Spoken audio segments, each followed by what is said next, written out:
আপনাদের সাথে অঙ্কে বেশি নম্বর পাওয়ার জন্য কিছু কার্যকরী উপায় শেয়ার করব। এছাড়া ঠিক কিভাবে অঙ্ক প্র্যাকটিস করলে পরীক্ষার হলে আপনাকে অঙ্ক ভুলে যাওয়ার সমস্যায় পড়তে হবে না সেটাও এই ভিডিওটি থেকে আপনি জানতে পারবেন।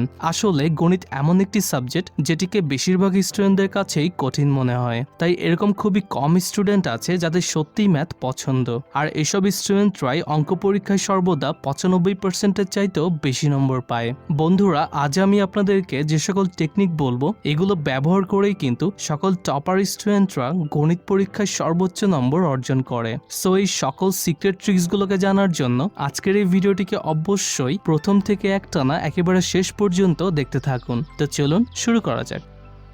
Number 1, understand all basic principal and concept. সত্যি বলতে গণিত অন্য সকল সাবজেক্টের চাইতে অনেক বেশি সহজ, কারণ বাংলা, সমাজ, ধর্ম ইত্যাদি বইগুলো পড়ার ক্ষেত্রে আমাদেরকে অনেক কিছু মনে রাখতে হয়। যেমন ধরুন, সমাজ বইয়ের ক্ষেত্রে পলাশির যুদ্ধ কখন এবং কেন হয়েছিল, কোন দেশের রাজধানীর নাম কি, কোন রাজার বাবার নাম কি ছিল, এই সকল বিষয়গুলো আমাদেরকে কোনো প্রকার লজিক ছাড়াই শুধুমাত্র মুখস্থ করে মনে রাখতে হয়। অপরদিকে ম্যাথ সম্পূর্ণ লজিকের উপর ডিপেন্ড করে। যদি আপনি শুধুমাত্র একবার একটু কষ্ট করে প্রতিটি অঙ্কের বেসিক প্রিন্সিপাল এবং কনসেপ্টগুলোকে আয়ত্ত করতে পারেন, তবে আপনাকে আর কখনোই অঙ্ক নিয়ে সমস্যায় পড়তে হবে না, এবং আপনার সামনে যতই কঠিন অঙ্ক আসুক না কেন আপনি তখন সেটি খুব সহজেই সলভ করতে পারবেন। আসলে ম্যাথে আমাদেরকে অন্য সাবজেক্টের মতো তেমন কিছু মুখস্থ করতে হয় না। এখানে শুধুমাত্র অঙ্কগুলোকে বুঝতে পারলেই সেগুলো নির্ভুলভাবে সমাধান করা যায়। Number 2, must practice math daily. ধরুন আপনি বাইক চালাতে চান, এখন শুধুমাত্র বাইক চালানোর কৌশল মুখস্থ করলেই কি আপনি এটিকে চালাতে পারবেন? নিশ্চয়ই না। বরং এটিকে চালাতে হলে আপনাকে অবশ্যই কোনো এক্সপার্টের সাহায্য নিয়ে এটিকে কিছুদিন চালানোর জন্য প্র্যাকটিস করতে হবে। ঠিক একইভাবে অঙ্ক পরীক্ষায় ভালো করার জন্য অঙ্কগুলোকে শুধুমাত্র দেখলে কিংবা মুখস্থ করলেই হবে না, বরং প্রতিদিন একটা নির্দিষ্ট টাইম ফিক্স করে সেই অনুযায়ী এগুলোকে নিয়মিত বাসায় বসে প্র্যাকটিস করতে হবে। অপরদিকে প্র্যাকটিস না করে আপনি যদি অঙ্কগুলোকে শুধুমাত্র সলিউশন থেকে দেখেন, সেক্ষেত্রে তখন সেটিকে দেখতে সহজ মনে হলেও পরীক্ষার হলে সেই একই অঙ্ক কিছুটা করার পর দেখবেন আপনি আর সেটিকে মনে করতে পারছেন না। তবে এটি আগে থেকে কয়েকবার বাসায় প্র্যাকটিস করা থাকলে পরীক্ষার হলে অঙ্ক ভুল হওয়ার সম্ভাবনা কিন্তু অনেকটাই কম থাকে। তাই অঙ্ক পরীক্ষায় বেশি নম্বর পেতে চাইলে যতটা সম্ভব বেশি বেশি সময় নিয়ে নিয়মিত অঙ্ক প্র্যাকটিস করার অভ্যাস করুন। নাম্বার 3, মেক এ ফর্মুলা বুক।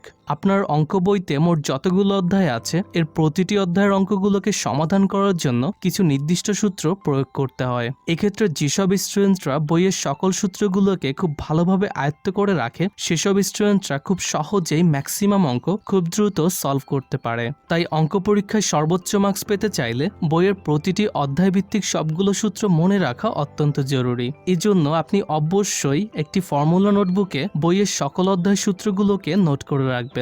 এটি আপনাকে নিয়মিত অঙ্কের সূত্রগুলোকে বারবার প্র্যাকটিস করতে সাহায্য করবে। তাছাড়া পরীক্ষার পূর্বে এই ফর্মুলা বুকটির মাধ্যমে আপনি সম্পূর্ণ বই খুব দ্রুত এবং কম সময়ের মধ্যে রিভাইজ করতে পারবেন। ফলে পরীক্ষার দিন আপনি পুরোপুরি টেনশন ফ্রি থাকবেন এবং আপনার কনফিডেন্টও তখন অটোমেটিক্যালি বৃদ্ধি পাবে। Number 4, study in a quiet room.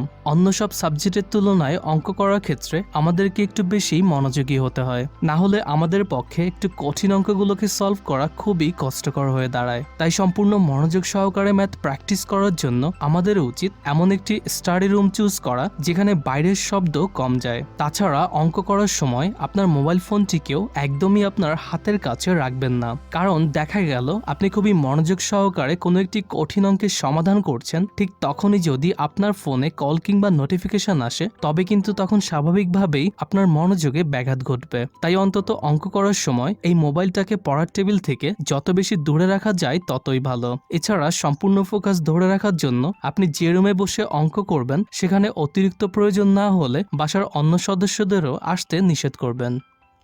তো বন্ধুরা, আজ থেকে জাস্ট ভিডিওতে উল্লেখিত এই টিপসগুলোকে ফলো করে নিয়মিত ম্যাথ প্র্যাকটিস করুন। আশা করি স্কুলের পরবর্তী পরীক্ষায় আপনি গণিতে সর্বোচ্চ নম্বর পাবেন।